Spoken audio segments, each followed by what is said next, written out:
In front of me is XIAOMI Redmi Note 13 Pro, and today I would like to show you how you can disable Google Passwords Manager.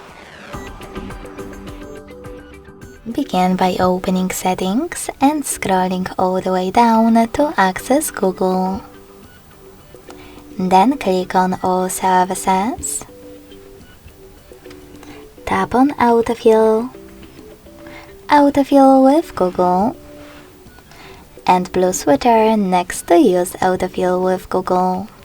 So when I click, as you can see, my switcher and all of those features are gray, which means that autofill is definitely off. Thanks so much for watching. If you enjoyed this video, don't forget to leave a like, comment and subscribe.